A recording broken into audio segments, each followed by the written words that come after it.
બનાસકાંઠા જિલ્લામાં હવે પ્રાથમિક શિક્ષક સફારી મંડળીનો વિવાદ હવે વધુ ઉગ્ર બન્યો છે। બનાસકાંઠા જિલ્લામાં પ્રાથમિક શિક્ષણ સફારી મંડળીનો વિવાદ હવે ઉગ્ર સ્વરૂપ ધારણ કરતો જોવા મળી રહ્યો છે। આ મંડળીના ચેરમેન સામે વર્ષોથી ચાલી રહેલા ગેરરીતિના આક્ષેપોને લઈને હવે શિક્ષકો ખુલીને મેદાનમાં આવી ગયા છે।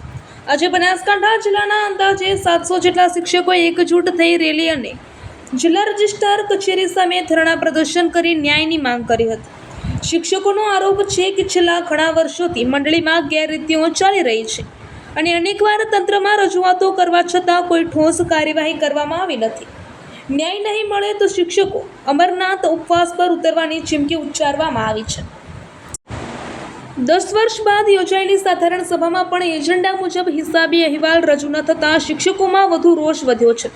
શિક્ષકોની માંગ છે કે જિલ્લા રજિસ્ટ્રારની હાજરીમાં પારદર્શક રીતે સાધારણ સભા યોજી મંડળીના તમામ હિસાબો જાહેર કરવામાં આવે।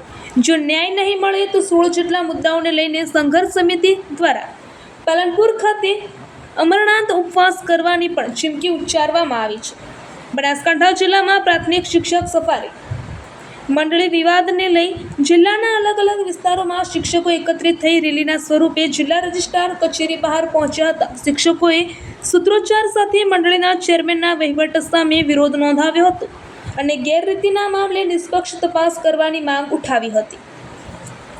સાહેબ, આ મંડળની અંદર જે સાધારણ સભા ભરવાની થતી હોય છે એ 10 વર્ષ સુધી સાધારણ સભા ભરાતી નથી। જ્યારે શિક્ષકો પોતાનો અવાજ ઉપાડે છે, સાધારણ સભા ભરવા માટેનું આહવાન કરે છે, સરકારશ્રીએ નિયત સાધારણ સભા ભરવા માટેની તારીખ આપે છે, એ દિવસે ઘણા બધા શિક્ષકો સાધારણ સભા યોજાશે, શિક્ષકોના પ્રશ્નોની વાચા આપશે।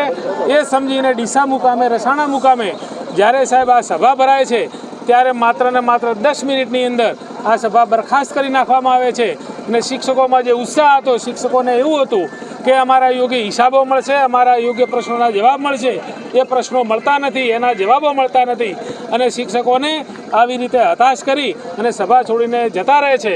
અને જે શિક્ષકોની માગણી હતી કે સાધારણ સભા ભરાય અને સાધારણ સભાની અંદર હિસાબો વંચાણે લેવામાં આવે અને જે ખર્ચ કરેલા છે એ પણ એનો જવાબ આપવામાં આવે।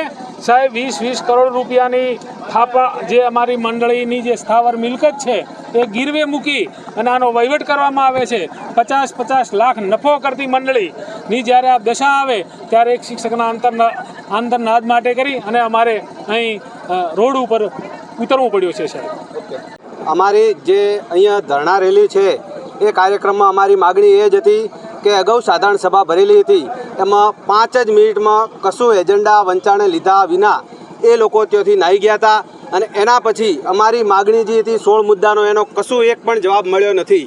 એના માટે અમે આજે અહીંયા મોટી સંખ્યામાં, હજારોની સંખ્યામાં જે શિક્ષક સભાસદો છે એ અહીંયા ધરણા ઉપર બેઠા છે અને રજિસ્ટ્રારની હાજરીમાં અમારી સાધારણ સભા થાય અને અમારા જે પ્રશ્નો છે એનો ઉકેલ આવે એવી અમારી માગણી છે।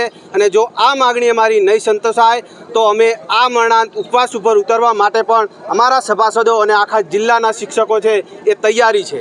કયા મુદ્દા મહત્વના છે? મહત્વના મુદ્દા છે કે જે સાધારણ સભામાં અમારા જે 16 મુદ્દાઓ હતા એ 16 મુદ્દાઓનો એક પણ પ્રશ્નનો જવાબ અમને મળ્યો નથી અને એ પ્રશ્નનો જવાબ આપ્યા વિના હજારોની સંખ્યામાં સભાસદો એકઠા થયેલા હતા।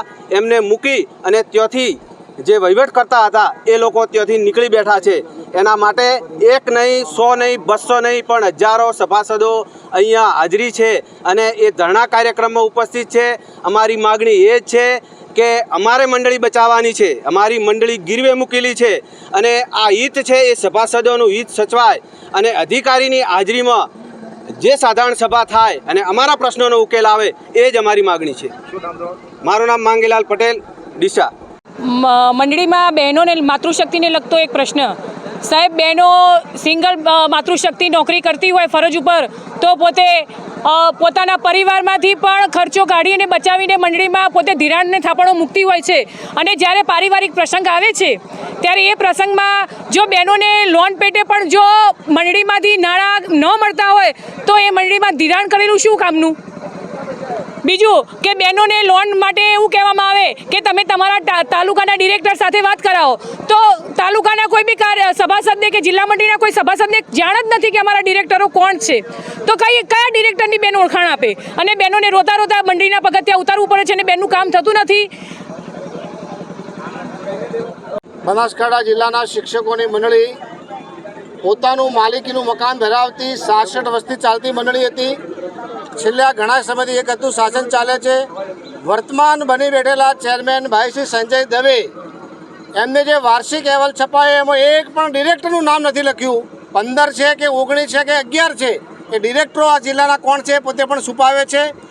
વર્ષ 2021-22થી માંડીને જે ફરજિયાત બચતનું વ્યાજ, સભાસદોનું ડિવિડન્ડ, 21 વાયનું ડિવિડન્ડ ચાલુ વર્ષમાં ચૂકવી અને મને એવું લાગે છે કે મોટા પાયે વાઉચરો મૂકીને એમને ભ્રષ્ટાચાર કર્યો છે. એવું કહે છે કે ભાઈ અમે 20 કરોડ સીસી નથી લીધી. મિત્રો, હું મીડિયાને બતાવું છું કે એમની બચત બેંકમાં 9 કરોડ રૂપિયા પડ્યા છે. આ ધિરાણ કરતી મંડળી છે, ધિરાણ કરે તો વ્યાજની આવક થાય. 9 કરોડ રૂપિયા સીસીઓ લઈને બનાસ બેંકના ચાલુ ખાતામાં પૈસા પડ્યા છે. આ અમારું નુકસાન છે. 46 લાખ રૂપિયામાં મારું મકાન મોર્ગેજ કર્યું છે. 75 લાખ રૂપિયા બોનસની જોગવાઈ શું કામ કરી? અમારે બોનસ નથી જોતો, અમારી મિલકત અમારે બચાવી છે, માટે અમે આ લડત ઉપાડી છે. આવનારા સમયમાં આ પરિણામ નહીં મળે તો આ રજિસ્ટ્રાર ઓફિસની કચેરી આગળ આ જિલ્લાના સભાસદો આ અંદર ઉપવાસ ઉપરવાની અમારી પૂરી તૈયારી છે અને ન્યાય નહીં મળે ત્યાં સુધી અમે જંપવાના નથી. આ મીડિયાના માધ્યમથી અમે સરકારને પણ આશ્વસ્ત કરવા માગીએ છીએ. આ માત્ર રજિસ્ટ્રાર સાહેબ નહીં, સરકારનું પણ ધ્યાન દોરીએ છીએ કે અમારી માગણી, અમારો ન્યાય આપો, નહીં તો સરકાર સામે પણ લડતા અમે કોઈ અચકાઈશું નહીં, એવી અમારી સૌ સભાસદોની માગણી અને લાગણી છે. અસ્તુ ભારત માતા કી જય.